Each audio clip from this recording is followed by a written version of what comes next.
Father, we thank you so much, Lord God. Thank you so much for your loving kindness, your mercy, and truth forever, Lord God. Thank you for this opportunity once again upang kami po ay makapakinig ng iyong salita. And we pray, Lord God, na buksan ang aming spiritual understanding upang maunawaan namin ang mga salita ng Diyos. Maraming salamat po, Panginoon. We acknowledge the Holy Spirit as the Lord of this service. Thank you, Lord God. We give you all the glory. In Jesus' name we pray. Everybody will say, Amen. Amen. Amen. Thank you, Lord. Sige po, maaari na kayong maupo. At salamat sa Diyos sapagkat tayo po ay binigyan ng Panginoon ng isa na namang araw ng linggo upang sama-sama po natin pasalamatan ng Diyos. Napakabuti ng Panginoon sa atin. Amen po ba kayo dyan? Okay, so sama nyo sa prayer ha, kasi nung Friday ay nagkaroon ng revelation ng Panginoon na meron pong malakas na bagyo na darating. At hindi natin alam kung ano yun, but we thank God because of the vision that there is an angel na tinusok niya yung espada niya dun sa lugar na kung saan ay pwedeng magkaroon ng dilubyo at para tigbilan. So salamat sa Panginoon sa kanyang biyaya sa atin. Sabihin mo nga sa katay mo, natutuwa ako, nandito ka. Yan, okay. So, yung ating pong text kanina ay, let me read once again, Matthew 6:33. Sabi rito, ngunit pag sumakita ninyo ng higit sa lahat ang pagharian kayo ng Diyos at mamuhay ng ayon sa kanyang kalooban, at ipagkakaloob niya ang lahat ng kailangan ninyo. Yan. Kaya huwag niyong ikabahala ang para sa araw ng bukas sa kanan ninyo harapin kapag ito'y dumating. Sapat na sa bawat araw ang kanyang mga suliranin. Yan. Pagpalain ang pagkabasa sa salita ng Diyos. Pag-usapan po natin the problem of worrying. Yan. Sino po nagwo-worry? Alam, ngayong pasukan na naman at bayaran na naman ang tuition at marami pong mga magulang ang nabibictimize ng worrying. Alam natin yan, worry. At ibigay nga natin yung definition ng worrying. Worrying is in a practical, simple definition. Bigyan ko kayo ng simple definition ng worrying. Okay, so ito ay pag-aalala sa problema. Saan? Sa bukas. Yan. Pag-aalala yan sa mga problema mo sa bukas. Bukas na wala kang control. Amen ba? Hindi ka naman nag-aalala sa kahapon. Ang nag-aalala ka, hindi sa ngayon. Ang pinag-aalala mo, yung bukas. Yung bukas, hindi mo naman kontrolado yun. Hindi mo nga alam kung may darating pang bukas. Amen po ba? Naalala ko kami ni Mama, minsan nag-uusap kami habang kumakain kami ng tanghalian. Sabi ko, ano bang ulamin natin mamayang gabi? Sabi niya, di pa dumarating yung gabi, di pa tayo tapos kumain ng tanghalian. Yung mamaya na kagating iniisip natin. Eh, paano kung, ha? Paano nga naman kung di dumating yung mamaya, ano? Eh, may po ba kayo dyan? So, ang worry ay, ito ang isang masasabi natin na tinanggal ng Diyos sa kanyang listahan. Amen po ba? At sabi niya, hindi yan nakakatulong sa iyo. Hindi makakatulong, hindi ka nga kayang pataasin yan eh. Yung worry mo, patataasin ka, hindi ka pwedeng pataasin, hindi ka pwedeng patanggarin yan, patangkarin, di ba? So, kung tatangkat ka sa worry, ako siguradong may mag-worry para tumungkad, di ba? Okay, so ito'y pag-aalala sa problema natin sa bukas na wala tayong control. Na sinong guilty dyan? Kayo ba ay guilty sa pag-worry? Yan, aminin natin na tayo po ay guilty. Ako, basically, minsan dumarating ako dyan sa kanya. Yan.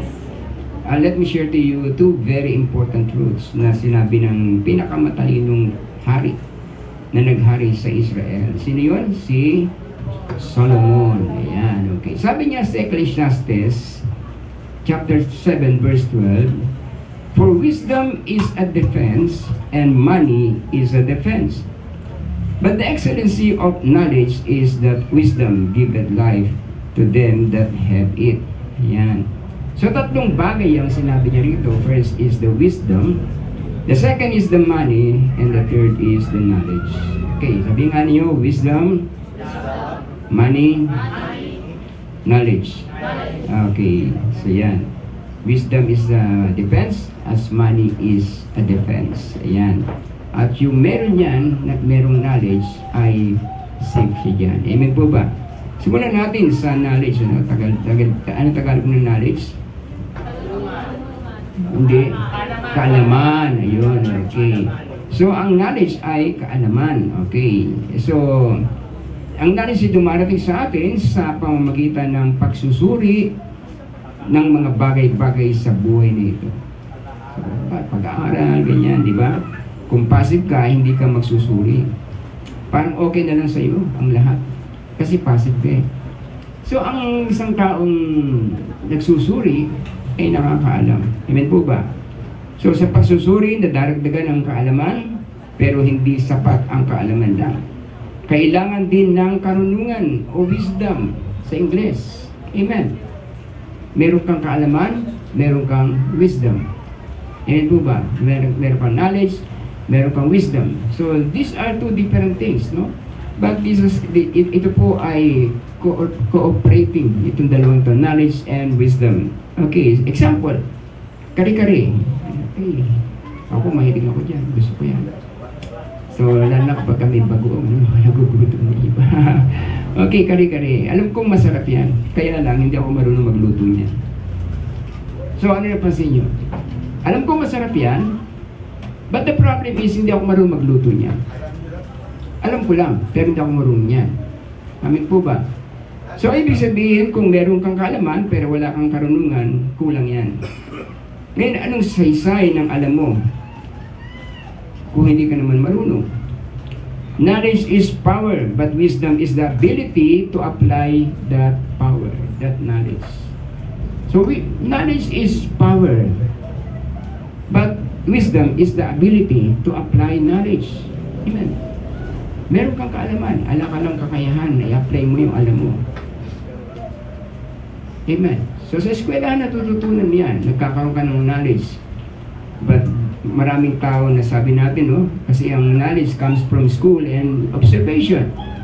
Sabi nga natin, meron mga taong galing sa school, nag-graduate sa eskwelahan, nakatapos ng kurso, but the problem is when it comes to application. Kulang sa application. Diba? Bakit marami nakatapos ng pag-aaral na hindi naman nagkaroon ng trabaho? Pero merong mga tao na masasabi natin konting kaalaman, pero dahil merong wisdom to apply that small, that little knowledge, nakikinabang sila doon sa kanilang kaalaman because there is power. May po ba kayo dyan?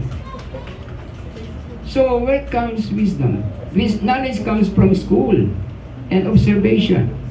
But wisdom comes from God Himself. Ang wisdom galing sa Diyos yan. And knowledge comes from school and observation. Amen. Proverbs chapter 4 verse 7 says, wisdom is the principal thing. Wisdom is the principal thing. Therefore, get wisdom. And with all thy getting, get understanding. Yun daw pong wisdom ang siyang pinaka-principal. Ito yung pinaka-mataas. Ito yung pinaka-higit. So, wisdom is the principal thing. Therefore, get wisdom. And with all thy gettings, get understanding.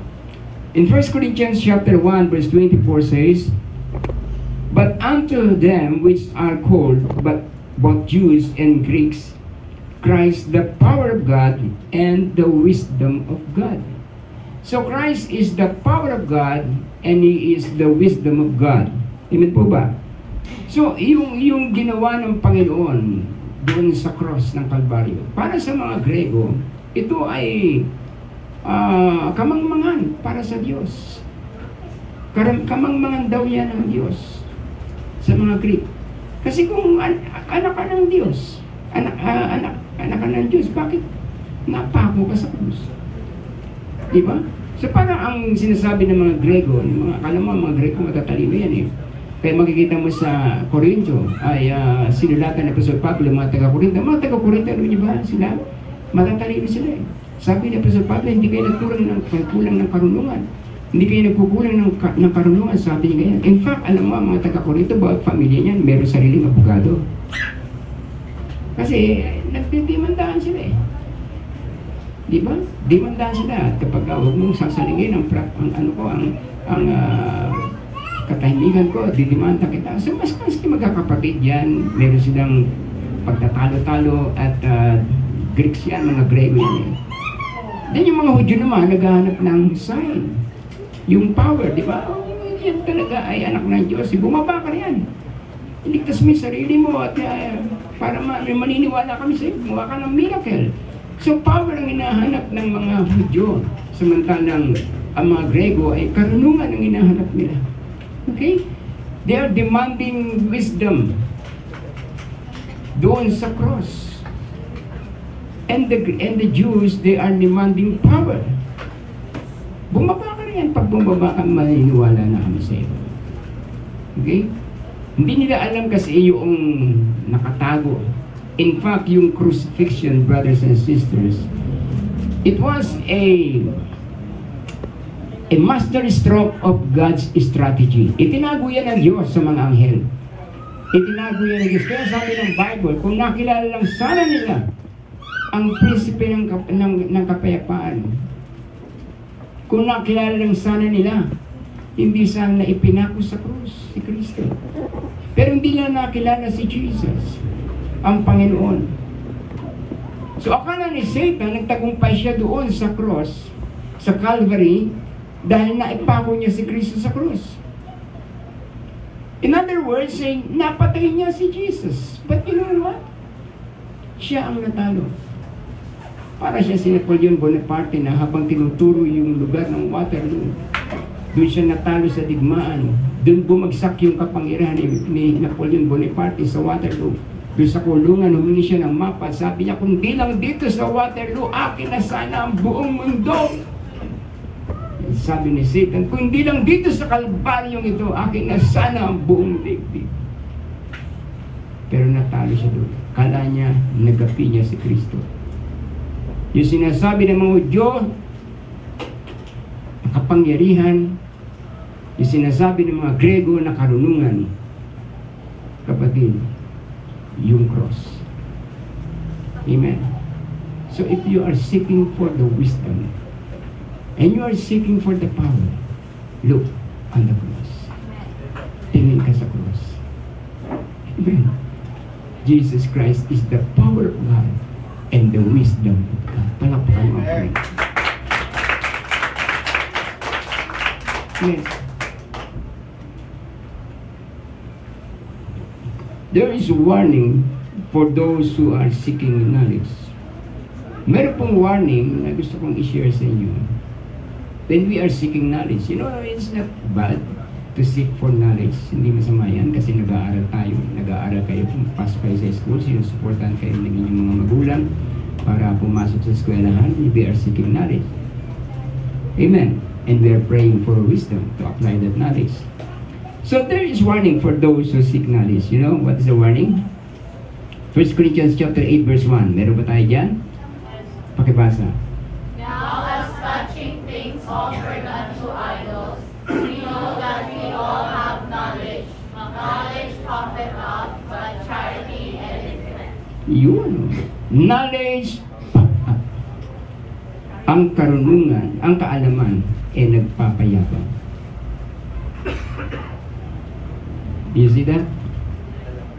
But love edifies. Ang kaalaman ay nagpapayabang, but love edifies. Yan. Alam mo, ang background niyan, kapatid, yung kumakain, bawal sa iyo ang kumain ng dinuguan. Kasi ayaw mo yan sapagkat lihis sa iyong paniniwala. Tama ba? Hindi ako kakain ng dinuguan kahit masarap pa yan. Mas meron pang puto. Sarap. Malaman naman. Puro naman, di ba? Tapos may siling verde. Di ba? Okay? Kanya lang, hindi kumakain yung katabi mo ng dinuguan. Para sa kanya, bawal yan. So, ang gagawin mo? Sasabihin mo ba, ba't niya susuka? Ba't niya titigilan yung kalayaan ko? Malaya ako. So, sabi ng Pablo, hindi lahat ng kalayaan mo makikinabang ang tao. Kapakit-pakinabang. So, yung kaalaman mo, pwede mo ipahamak yung iba dahil sa iyong kaalaman. Okay ba kayo dyan? So, hindi na lang kakain para sa kanya na hindi kumakain. Amen. Kung yayain ako sa isang handaan na piyesta at may dumating sa akin, sabi niya na, Bishop, saan ako pupunta? Doon sa handaan, sa piyesta. Eh, naku, inihatok sa Diyos-Diyosan yan. Di ba? Hindi ako aatin doon, daw pupunta doon, daw kakain. Hindi dahil sa bawal sa akin yun, hindi dahil sa para sa kanya. Kasi matitisod ko siya eh. Alam kong malaya ako. Alam kong pwede kong gawin kahit ano. Pero hindi lahat ng kalayaan mo kapaki-pakinabang. Amen po ba? So nakapagpapayabang ang kaalaman. Nakapagpapayabang kalaban. So ang problema sa maalam, sumusunod ang yabang. Hello? Dapat para tayong kawayan. Alam niyo yung kawayan? Habang tumataas yung muyo. Amen ba kayo dyan? So sabihin mo nga sa katayo, maging kawayan ka. Huwag lang yung payat ha? Okay. Baka maging kawayan payat. No, yung kawayan kasi habang tumataas siya, yung muyo ko yan. Yan. Amen po ba kayo dyan? So ang problema sa maalam, sumusunod ang yabang. 2 Peter chapter 1 verse 6. Ano sabi diyan? Sa kaalaman, ang pagsupil sa sarili. Sa pagsupil sa sarili, ang katatagan. Sa katatagan, ang kabanalan. Yan, okay. So ano daw sunod sa kaalaman? Pagsupil sa sarili. So kapag meron ka ng kaalaman, marami ka ng alam, then the next thing na gagawin mo is supilin mo yung sarili mo. Self-control. Amen. Andiyan ba kayo dyan? Sa kaalaman, ang pagsupil sa sarili. Yan. So, ang labis na kaalaman ay nakapagpapayabang. So, kailangan din ang kakayahan mong supilin ang sarili mo. Tama po ba yun? Okay. So, taas ang kamay. Sabihin sa katabi. Pato sa katabi. Maalam ka at may self-control ka. Yan. Magkasama lagi yan. Hindi yan naghihiwalay. Amen po ba? Dahil kung wala kang self-control, yayabang ka. Di ba? Talaga dahil sa kaalaman mo. Nakakayabang ang kaalaman. Ayan. Okay. So, remember Lucifer. Do you remember Lucifer? Sino yan? Si Satan. Okay. Si Lucifer. Sabi ng Isaiah chapter 14 verses 12, How art thou fallen from heaven, O Lucifer, son of the morning? How art thou cut down to the ground, which does wicked the nations?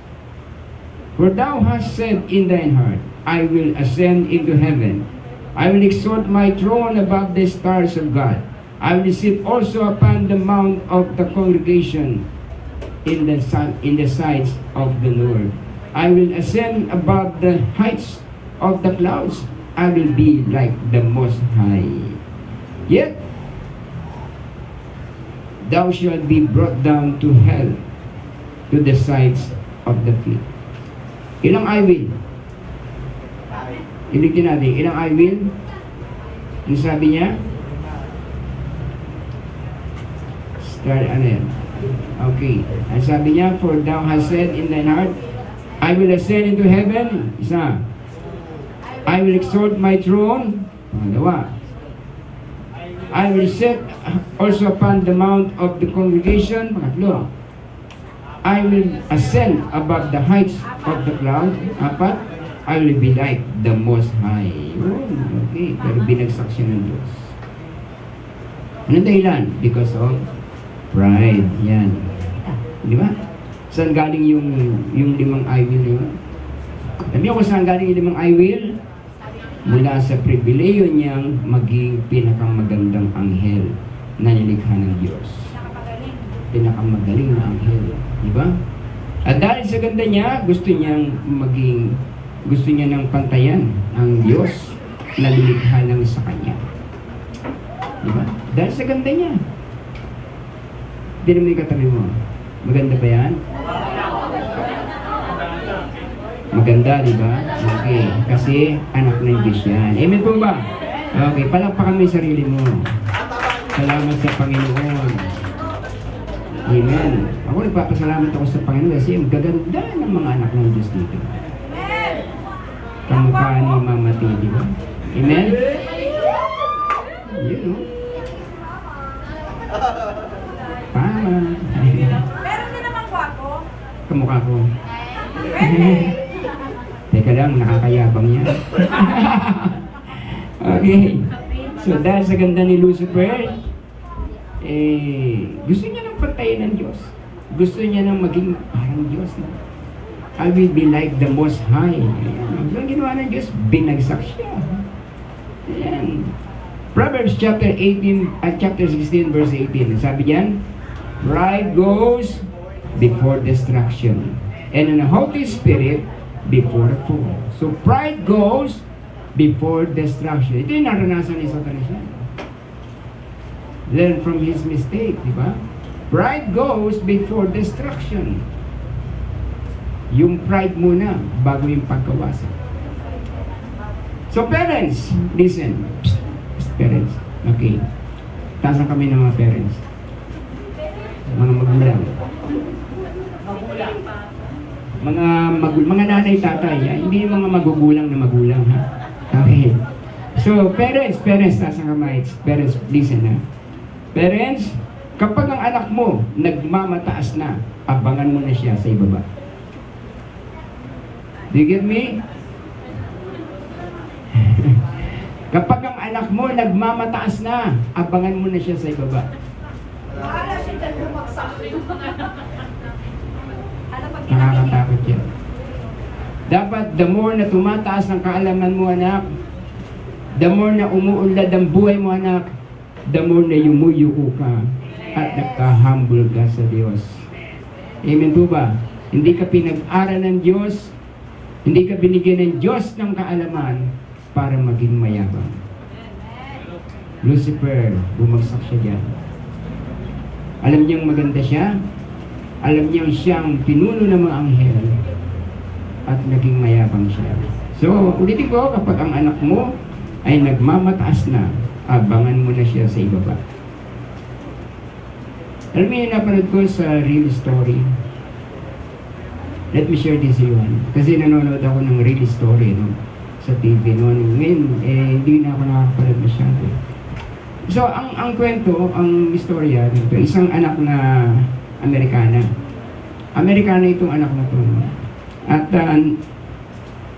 nainggit siya sa mga anak ng mga Filipino family. Inggit na inggit siya.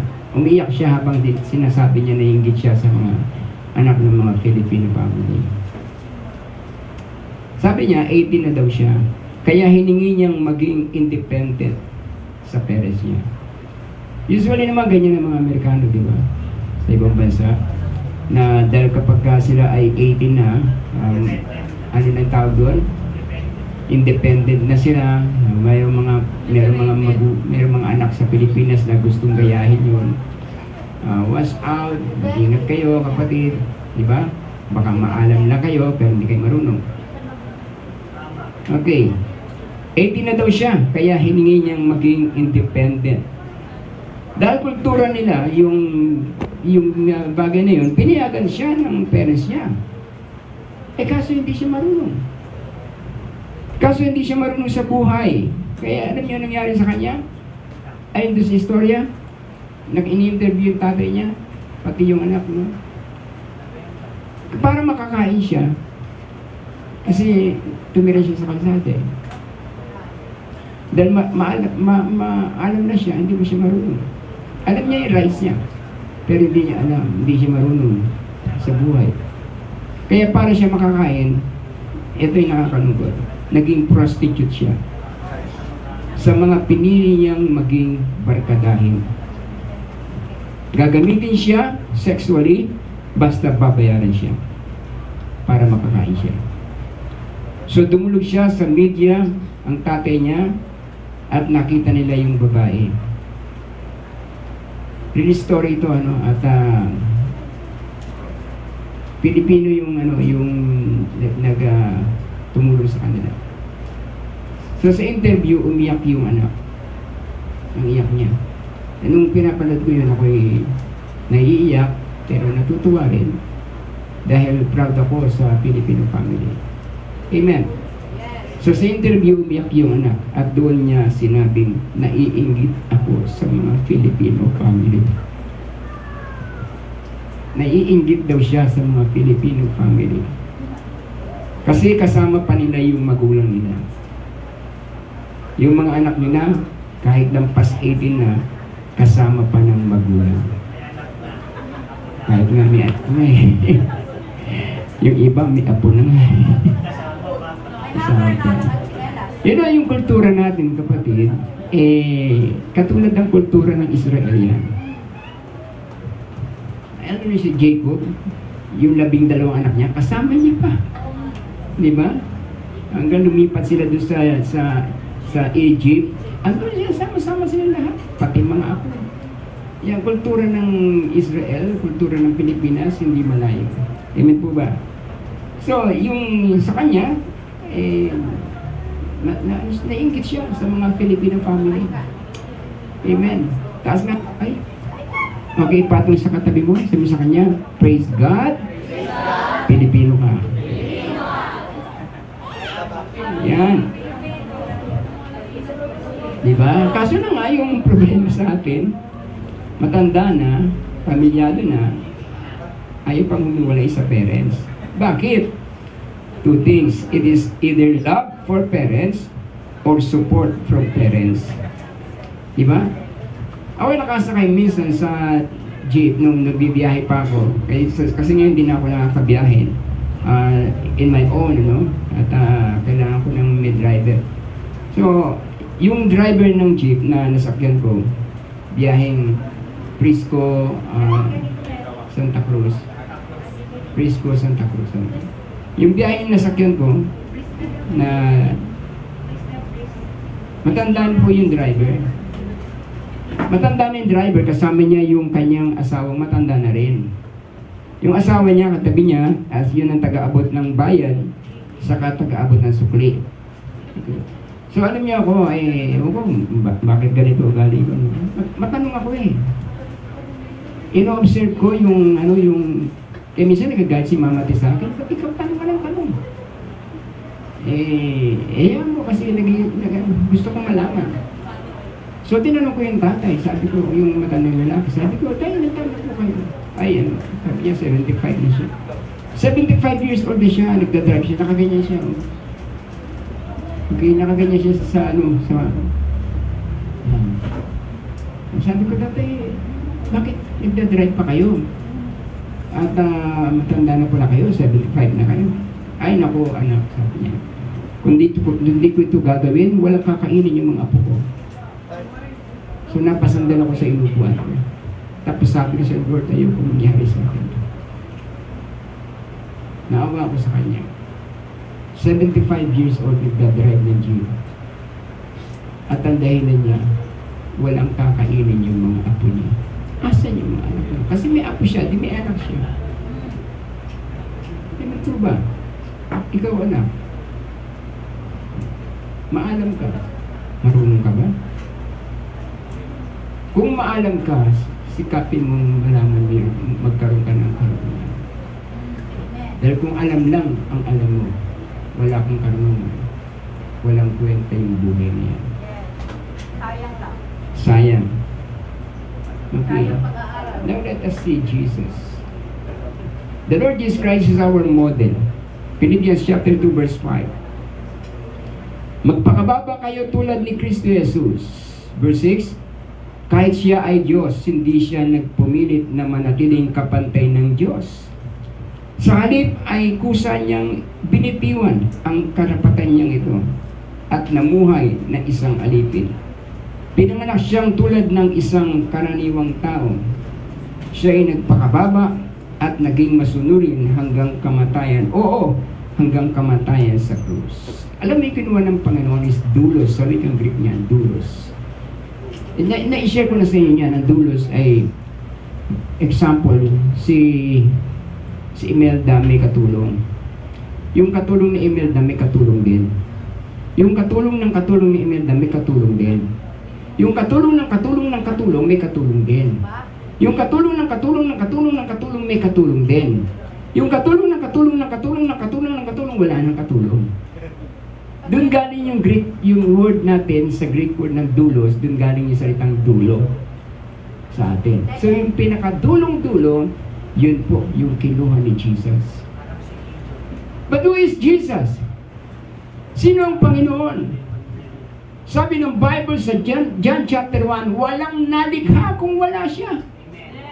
Amen. Walang nalikha kung wala siya. In the beginning was the Word, and the Word was with God, and the Word was God, and the Word became flesh. Pero dun sa kanyang pagkakatawang tao, nagkaroon ng tinatawag na kenosis of Christ. You know what kenosis means?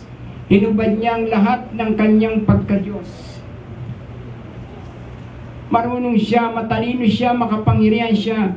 Pero pinili niyang hubarin ang lahat ng katangian ng kanyang pagka-Diyos. Nagkatawang tao, ipinanganak na pinanganak na parang isang alipin. Amen po ba? Tulad sa isang tao. At pinili niya yung pinakamababang kalagayan. Bakit niya pinili yun? You know what? Para maitaas ka niya. Amen! Hallelujah! Palakpak mo, Panginoon. Naalala ko yung isang illustration na nakita ko sa isang trucks. Dumating si Buddha. May isang taong nahulog doon sa bangin. Putikan. Humihingi ng tulong, nakataas ang kamay. Sabi ni Buddha, umalis ka dyan! Marumi dyan! Sabi ni Muhammad, umalis ka dyan! Marumi dyan! Pero si Jesus, siya yung bumaba doon. Kinuha niya yung tao. Hindi niya sinabi, umalis ka dyan. Siya mismo, hinubad niya lahat ng katangian ng kanyang pagka-Diyos. Siya'y nanaog doon sa putikan. Inangat niya, ikaw at ako. Amen, friends, brothers and sisters. Jesus Christ is the wisdom of God. And He is the power of God. Pero hinubad niya lahat ng katangian ng kanyang pagka-Diyos. Ang tawag doon, kapatid, sa Greek word is the kenosis of Christ. It was a temporal subordination to God. A temporal subordination. Although He is God, siya ang Diyos na walang nalikha kung wala siya. The Bible is very clear. Walang nalikha kung wala siya. But the kenosis of Christ, hinubad ni Kristo lahat ng katangian ng kanyang pagka-Diyos. Nagkatuwang tao. And that is a temporal subordination to God the Father. sa hardin, sa harapan ng napipintong suffering ni Kristo doon sa cross bilang isang tao. Lumuluha siyang humihingi ng pagliligtas ng Diyos. Now look at Jesus. He is the Son of the living God. In fact, sabi ng Hebrews, ang Diyos ang nagsasalita sa Panginoong Jesucristo. Ikaw, Diyos, ang lumikha ng langit at ng lupa. Ikaw, Diyos, ang naglatag ng kalangitan. Sino kausap niya? Si Jesus. Amen. Anong pagtingin mo kay Jesus? Sino siya para sa iyo? He is God incarnate. Pero doon sa Garden of Gethsemane, nagpe-pray si Jesus. Nananalangin siya. Lumuluha siya. Humihingi siya ng pagliligtas ng Diyos. Hebrews 5:7, noong si Jesus ay namumuhay dito sa lupa, siya'y dumalangin at lumuluhang sumamo sa Diyos na makapagliligtas sa Kanya sa kamatayan. At dinilig siya dahil sa lubusan siyang nagpakumbaba. Bagamat siya ay anak ng Diyos, natutunan niyang ang tunay na kahulugan ng pagsunod sa pamagitan ng pagtitiis. Ito yung problema natin. Pag alam natin pagtitiisan natin yan, dumidistansya tayo. Kapag alam natin magtitiis tayo, hindi na natin kukunin yan. Hindi na natin gagampanin yan. Kasi magtitiis tayo. We are seeking for a comforted life. Amen? Comfort. Gusto natin yan. But who is Jesus? He's the King in the heavens and on the earth. He created everything. The Bible is very clear. Sabi ng Bible, walang nalikha kung wala siya. Amen. But He humbled Himself. Pwede naman niya sabihin, ako yung Diyos. Ba't kinakala ko mamatay yan? Di ba? Ako yung Diyos. He is God. Pwede naman, di ba, na sabihin niya sa Ama, ba't kinakailangan pa ako mag-offer ng sarili ko para mamatay ko dyan, para bastusin na ako niya mga taong nilikha natin. Ama, pwede ba? Katulad na sinabi ni John the Baptist doon sa mga Hudyo, huwag niyo sabihin, anak kayo ni Abraham. Huwag ninyo sabihin, anak kayo ni Abraham. Pwedeng gumawa ang Diyos ng tunay na anak ni Abraham dyan sa mga bato niya. So, pwedeng gumawa uli ang Diyos ng mga tao. Pwede siya uling gumawa ng mga tao kung gugustuhin niya. Amen. Ikaw, ako, papunta na tayo sa impyerno. Susunugin na tayo ng Diyos. Dahil walang matuwid, walang mabuti, wala kahit isa.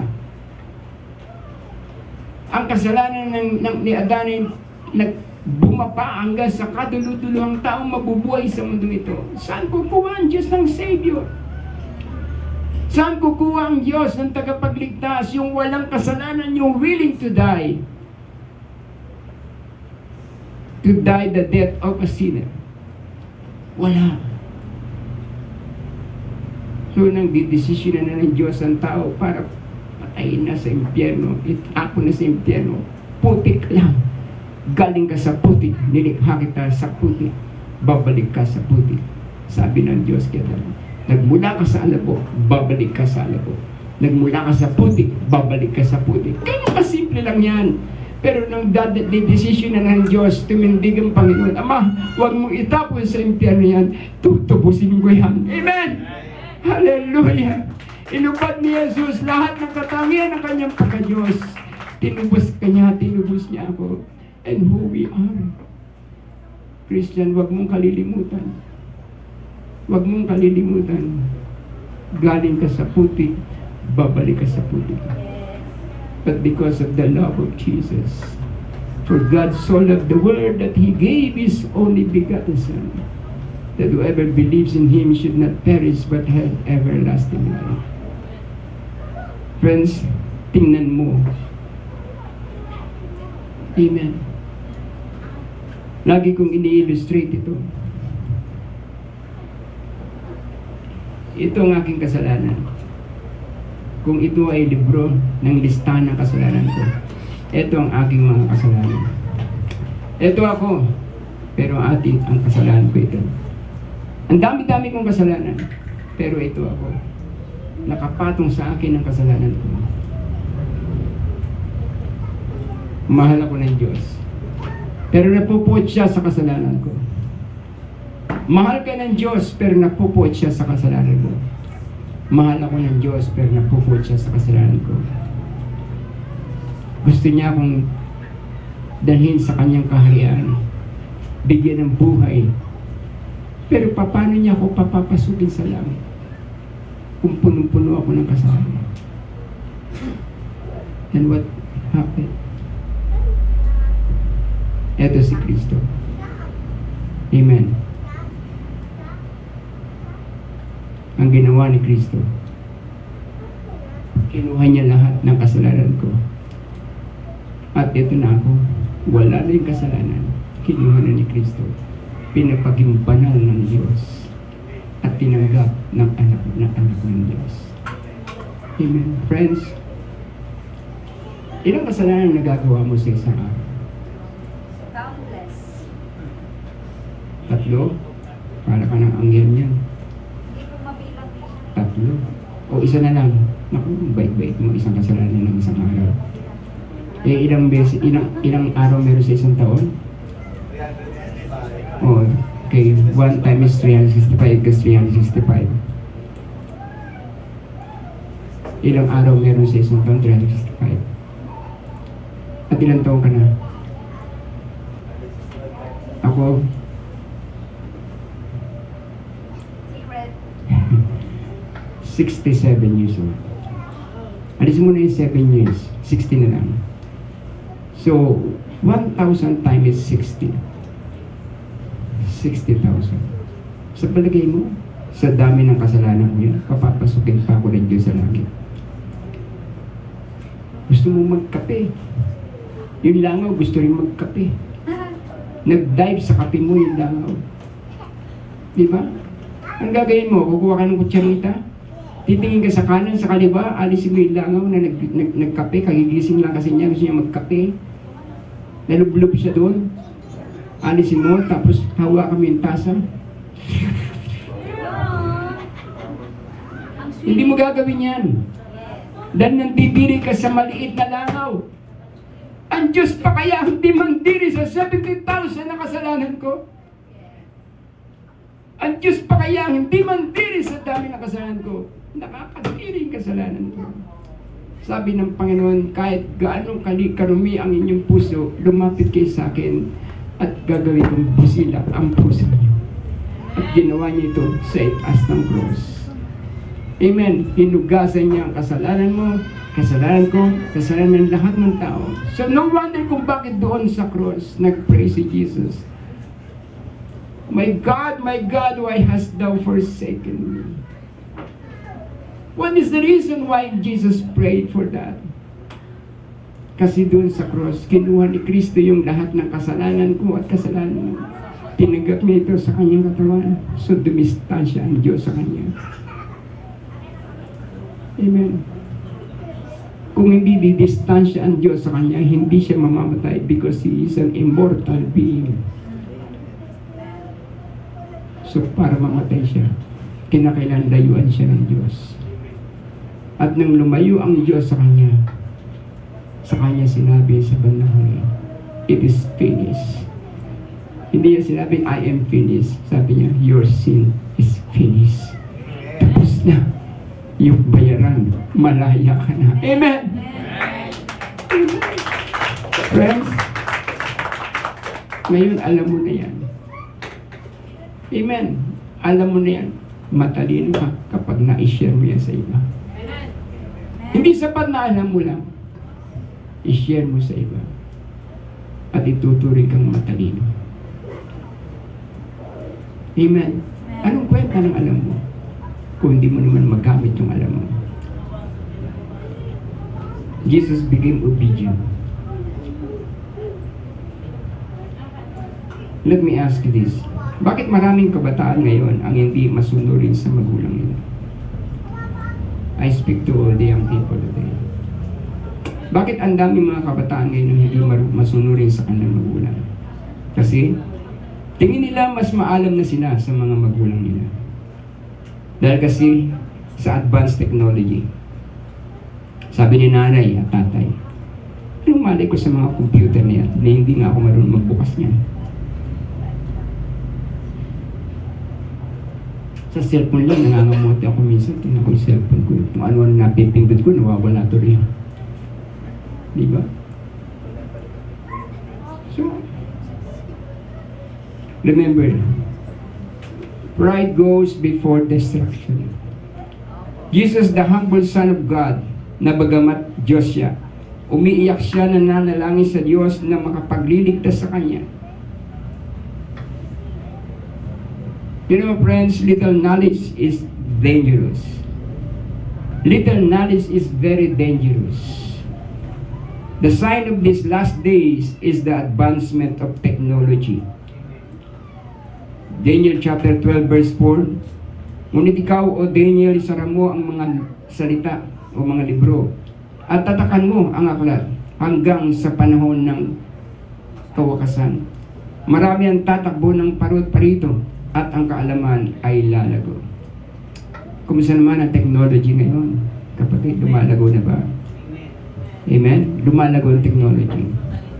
Lumalala. Lumalala.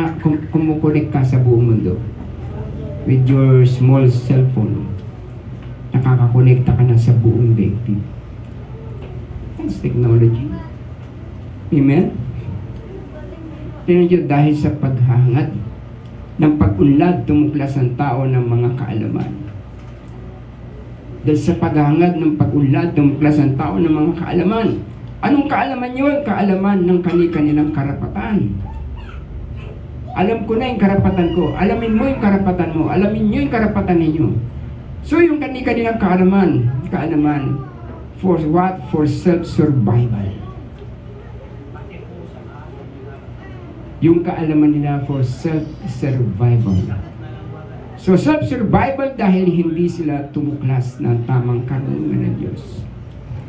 Tumuklas sila ng kaalaman pero hindi tumuklas ng karunungan ng Diyos. Okay? Lumikha sila ng mga boundaries na nagsasabing huwag mong subukang tapakan ng karapatan ko. May paglalagyan ka. Sa mga bansa, they made mass destructive weapons na wawasak sa kalabang bansa. Atomic bomb para sa Hiroshima and Nagasaki sa Japan. Binagsak ng US ang atomic bomb sa Nagasaki. Binagsak sa Hiroshima. Nung sumabog ang atomic bomb, yung lumikha nito, sumigaw siya, tumingala siya sa langit. Sumigaw siya, sabi niya, "My God, we created hell." Lumikha kami ng impyerno. Halos walang nalibing, lahat na lusaw, mga tao. For what? Nayamot ang US, nagalit ng US, binagsakan ng atomic bomb ang Hiroshima at Nagasaki. For 40 years, brothers and sisters, according to many records, walang tumubong halaman.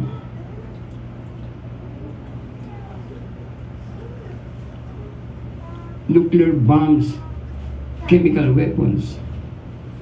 Sa gobyerno ng tao, matinding pinaiiral ang karapatan ng pangtao. Pero hindi pinaiiral ang responsibilidad ng mga nagdidemand ng kanilang karapatan.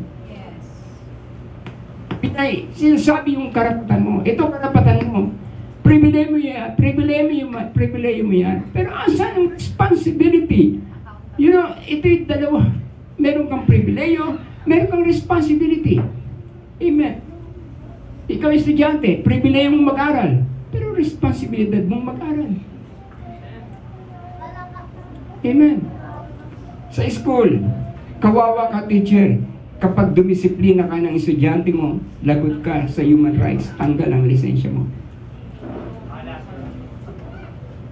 Maalam ang gobyerno. Hindi lang sila marunong i-apply yung kaalaman. Sa pamilya, kawawa ka parents kapag pinalo mo ang anak mo na matigas ang ulo. Lagot ka sa human rights, ikukulong ka nila. Sila na lang magpalaki pag bigay ko sa SWD. Oo. Ilan na? Di ba? Kailangan magpalaki niya. Tingnan natin kung disqualified. Pero mo utos ako lang, anak, magugas ka nga ng pinggan. Ay, wala. Wala naman. Kailan ka ba nagugas? Nung isang linggo ako nga nagugas eh. Isang linggo tayo. Anak, yung basong ininuman mo. Hugasan mo, itaw mo na. Sige, hayaan mo yung ipis, linisin niya.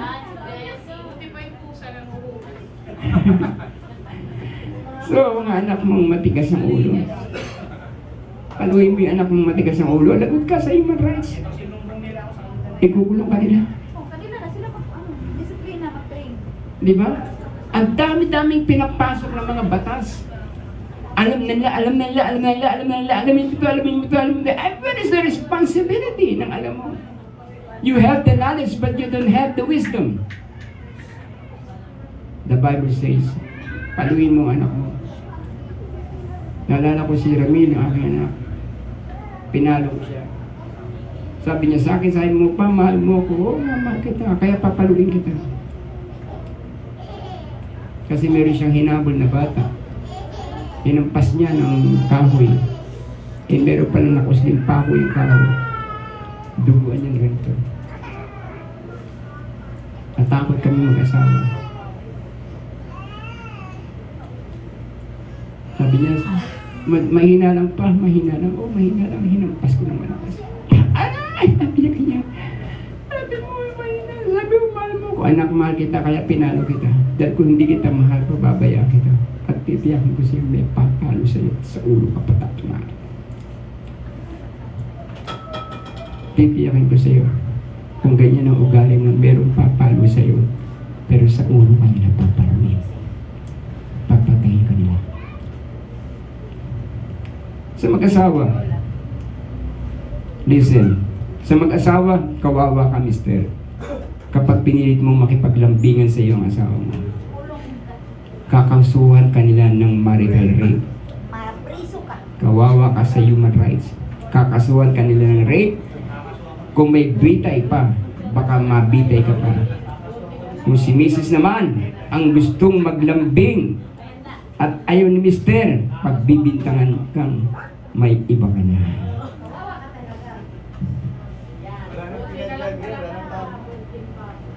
Amen? So where is the wisdom?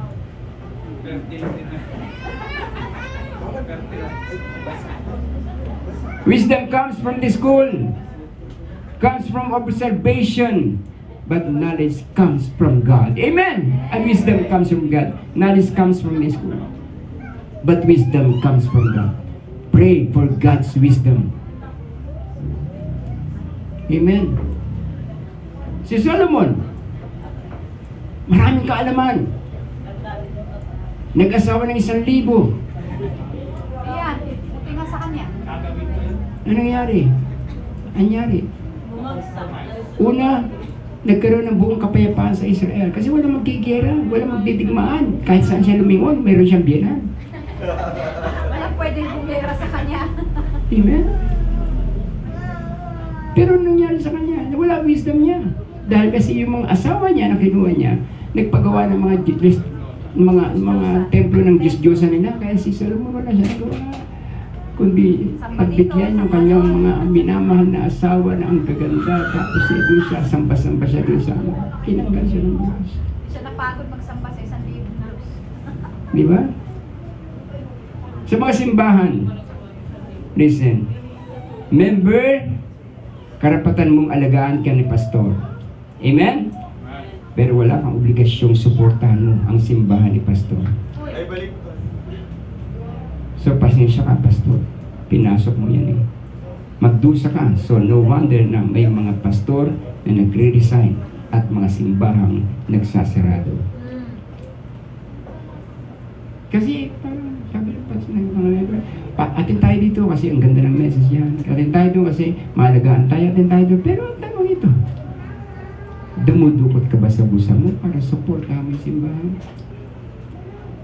Kapatid, pagkakain ka ng kain, ng kain, ng kain, ng kain, ng kain, ng kain, isang araw, bundat ka, mamamatay ka. Hindi nagbabayad. Inhale, inhale kayo. Inhale. Okay, hold. Inhale ulit. Uy! Wait lang. Oh, wait lang daw. Kailangan mag-exhale. Okay, inhale. Okay, hold. Inhale ulit. Hold. Inhale ulit. Ay, wait lang. Kaya? Hindi kaya. Okay, so inhale. Inhale. Exhale. Inhale.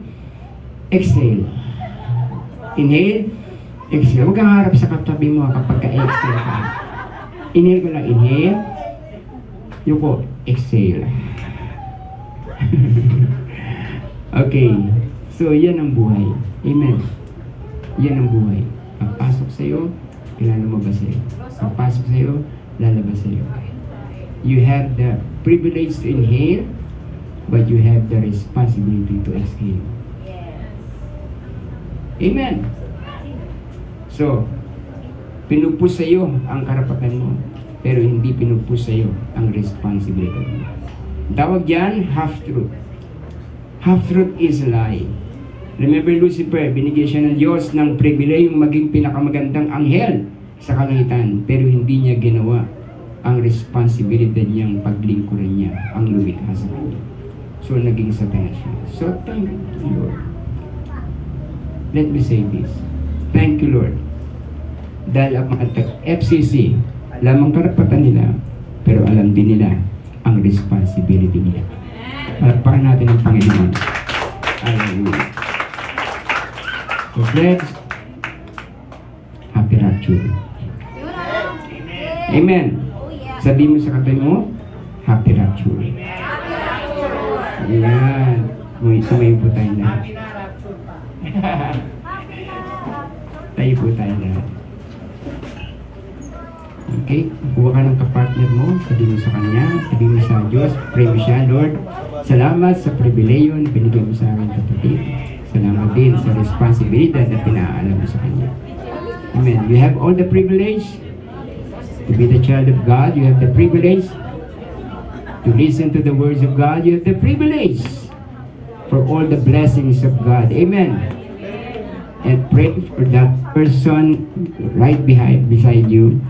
Pray for her, for him, that God will enlighten him with the responsibility doon sa privilege. Sige po, simulan natin. Thank you, Lord. Pray for one another. Sabi mo sa Diyos, salamat Panginoon sa kapatid ko ito. Pinaalam mo sa kanya ang kanyang pribileyo bilang anak niya. Tulungan mo rin siyang malaman niya ang responsibility niya bilang anak ng Diyos.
Take joy, my King,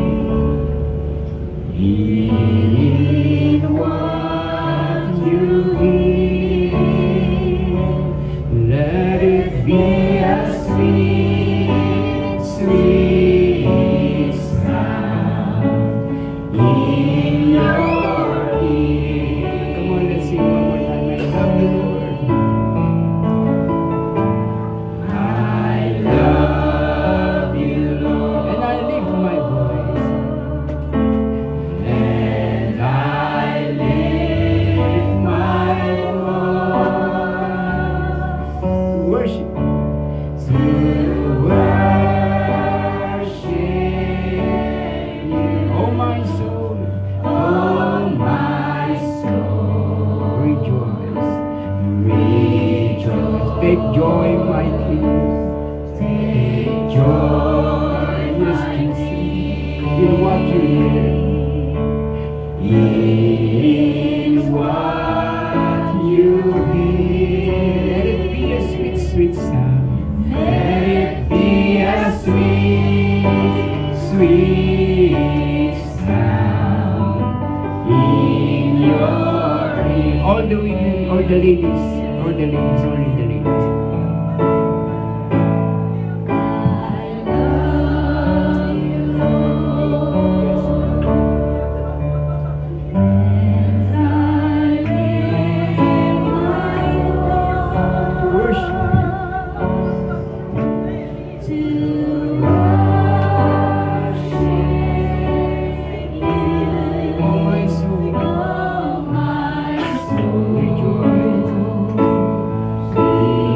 All the men rejoice.